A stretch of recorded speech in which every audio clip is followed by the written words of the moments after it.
क्या आपको विश्वास है प्रभु सचमुच जी उठा है? जब यीशु को मार डाला गया उस समय उसके चेलों को कितनी तकलीफ हुई होगी और दुख पहुंचा होगा, इसका आप अंदाजा लगा सकते हैं। उनकी आशा वैसे ही बेजान हो गई थी जैसे कब्र में यीशु का बेजान शरीर था जिसे अरिमतिया के यूसुफ ने वहां रखा था। इतना ही नहीं, उनकी यह आशा भी पूरी तरह खत्म हो चुकी थी कि यीशु यहूदियों को रोम की गुलामी से छुड़ाएगा। अगर मामला यहीं खत्म होना था तो इसके बाद यीशु के चेले उसी तरह गुमनामी में हो जाते जैसे मसीहा होने का दावा करने वालों के चेले धीरे धीरे खत्म हो गए थे। मगर यीशु अब भी जिंदा था। बाइबल के मुताबिक यीशु अपनी मौत के कुछ दिन बाद कई बार अपने चेलों को दिखाई दिया। तभी तो कुछ चेलों ने आश्चर्य से कहा, लूका की पुस्तक अध्याय 24-34 में, प्रभु सचमुच जी उठा है। चेलों को पूरा विश्वास था कि यीशु ही सच्चा मसीहा है और अपने इस विश्वास का सबूत देने के लिए वे लोगों को खासकर यीशु के जी उठने के बातें बताते थे और यही बात उसके मसीहा होने का ठोस सबूत था। जी हाँ, प्रेरित बड़ी सामर्थ से प्रभु यीशु के जी उठने की गवाही देते रहे। उस समय अगर यीशु के किसी चेले से यह कहलवा देते कि पुनरुत्थान एक फरेब है या कोई यह साबित कर देता कि यीशु का शरीर अभी भी कब्र में ही पड़ा है, तब तो मसीहा की शुरुआत होने से पहले ही उसका अंत हो गया होता। लेकिन ऐसा नहीं हुआ। चेले जानते थे कि मसीहा जिंदा है, इसलिए वे जहाँ भी गए उन्होंने उसके पुनर्स्थापना की गवाही दी और बहुत से लोगों ने पुनर्स्थापना यीशु में विश्वास किया।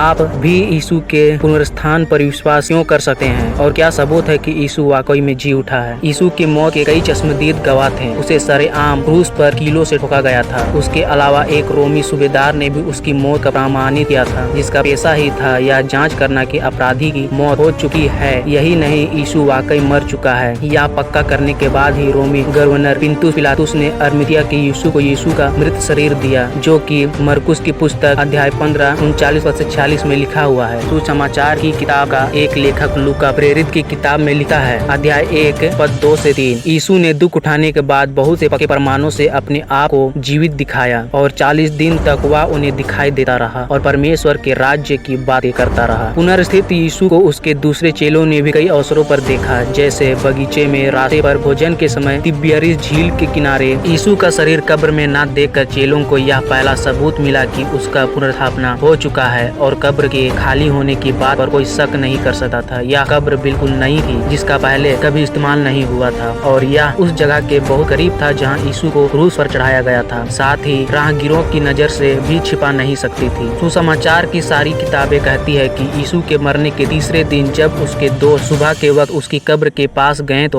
उन्होंने कब्र खाली देखा, जो कि मत्ती की पुस्तक, मरकुस की पुस्तक, लूका की पुस्तक, यूहन्ना की पुस्तक, इन चारों सुसमाचारों के पुस्तकों में आप पढ़ सकते हैं कि यीशु मसीहा जीवित है, जिंदा है और उनकी गवाही उनके चेले देते रहते हैं। यीशु की खाली कब्र देखकर जितने हैरान उसके दोस्त हुए उतने ही हैरान उसके दुश्मन भी हुए। यीशु के बैरियों की कब से यही कोशिश थी कि उसे कब मार डालें और कब्र में गाड़ दे। फिर अपने मकसद में कामयाब होने के बाद भी उन्होंने यह सावधानी बरती कि कब्र अच्छी तरह से सील बंद हो और उन्होंने उसके आगे पहरा भी लगवा दिया। इसके बावजूद हफ्ते के पहले दिन की सुबह को यीशु की लाश कब्र से गायब थी। यीशु के जी उठने के बाद लोगों को उसका दिखाई देना क्या सिर्फ एक वहम है? इस बारे में लोग चाहे जो भी दलीलें पेश करें, सभी बेबुनियाद है, क्योंकि यीशु को एक ने नहीं बल्कि बहुत से लोगों ने देखा था। इनमें मारे, सरकारी नौकर, यहाँ तक कि यीशु का सखी प्रेरित थोमा भी शामिल था, जिसने तब तक पुनर्स्थापना पर विश्वास न किया जब तक कि उसे ठोस सबूत नहीं मिला। उसने यीशु के हथेलियों में अपनी अंगुली डालकर विश्वास किया कि यीशु मसीह जीवित है, जो कि यूहन्ना 20 अध्याय वचन 24-29 में लिखा है। कई अवसरों पर पहले तो यीशु के चेले उसे पहचान ही नहीं पाए। एक बार 500 से भी ज्यादा लोगों ने उसे देखा था। उनमें से ज्यादातर लोग उस वक्त भी जीवित हैं जब प्रेरित पौलुस ने पुनर्स्थापना के पक्ष में दलीलें पेश करते हुए उसी घटना का जिक्र किया। इसके अलावा गौर कीजिए कि पहली सदी में मसीह बनना कोई आसान बात नहीं थी। इससे ना तो किसी की शान बढ़ती थी, ना दौलत या ताकत। उल्टे उन दिनों कई मसीहों ने अपने विश्वास के खातिर अपनी जानें दी, जो कि इब्रानियों की पुस्तक अध्याय 10 वचन 34 में लिखा है, अपनी संपत्ति भी आनंद से लुटाने दी। मसीह होने का मतलब था त्याग भरी जिंदगी जीना, अत्याचार सहना, यहाँ तक कि शहीद हो जाना। मसीह का चेला बनने से पहले कुछ लोगों के सामने रुतबा हासिल करने और दौलत कमाने का सुनहरा मौका था। तरसूस के रहने वाले साउल ने एक नमी व्यवस्था पाक गमलिएल से शिक्षा पाई थी और यहूदियों में उसकी एक खास पहचान भी बनने लगी थी, जो कि प्रेरित के पुस्तक अध्याय 9 वचन 1 से 3 तक आप पढ़ सकते हैं। फिर भी वह सब कुछ त्याग कर प्रेरित पौलुस बन गया। उसकी तरह दूसरे कई लोग ने भी इस दुनिया की दौलत और शोहरत को ठोकर मार दी। क्यों? ताकि वे चारों तरफ से सच्ची आशा को